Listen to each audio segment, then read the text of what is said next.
د بېنظیر پارټي دا د ذوالفقار پارټي دا د بلاول پارټي د هر چا خدمتګار پارټي دا د بېنظیر پارټي دا د ذوالفقار پارټي دا د بلاول پارټي د هر چا خدمتګار پارټي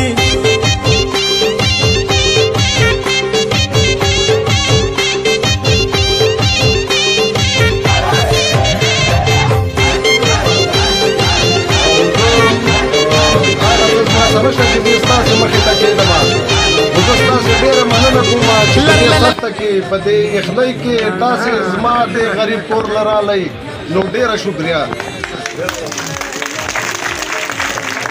ورونو زه د ډېر وخت نه په مسلم لیګ کې وم او بیا په مسلم لیګ کې چې کله د نواز شریف او د مشرف خلاف راغی نو موږ دوه بلاکه شو نو موږ په دغه د مشرف سلاړو او نور خلک چې کوم وو هغه د نواز شریف څخه پاتې شو نو ډېر وخت مې د هغه څه مرګستۍ وکړه او ښه ملګري مو وو درانه غټ په غوښو ډېړه لکه امیر مقام او دغسې یې پرېښودو امیر مقام هم لاړ وڅښتېد شهابالدین خان به یو ښه خان و هغه هم په لار کې پرېښودو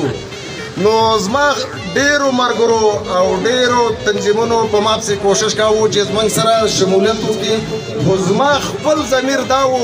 او زما خپل ارمان دا و چې زه به په پیپل پارټۍ کې شمولیت کوم او په ما باندې ډېر او زه د شفیع ډېر انسان منم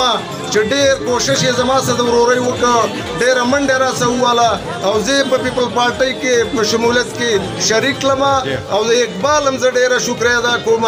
زه د نجمالدین خان ډېره شکریه ادا کوم چې زما کور ته راغی زه د چټان خان ډېره شکریه ادا کوم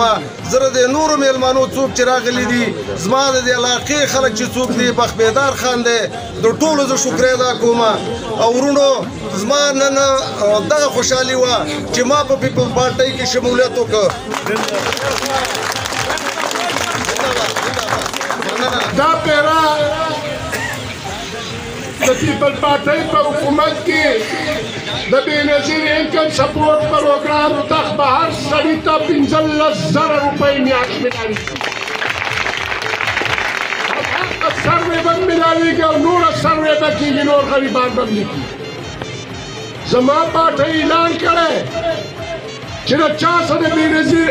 انکم سپورټ پروګرام کارډ و هغه ته به په کور کې یو ملازمت او نوکري ملاوېږي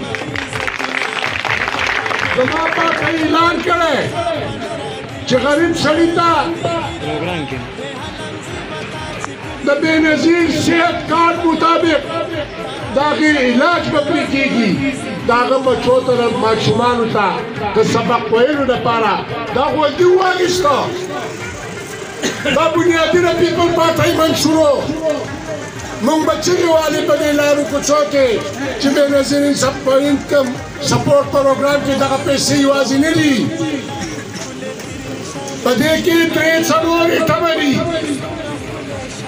نو هغه راواخیسته کله صحت انصاف کارډ ورته کېږي او دا نواز شریف دغه چې کوم دی عمران خان او د هغه ملګري ای وروره د جنګ المشرانو سوال درته کوم جماعت اسلامي تاسو وازمویو AMP وازمویلو او PTI هم تاسو وازمویلو ځکه چې په دې کوڅې کې MNA شته یو ځل خو د پیپل پارټۍ باندې یو ځل اعتماد وکړئ د خدای لپاره تاسو موږ له یو ځل د MPS سیټ راکئ او که په دې علاقه کې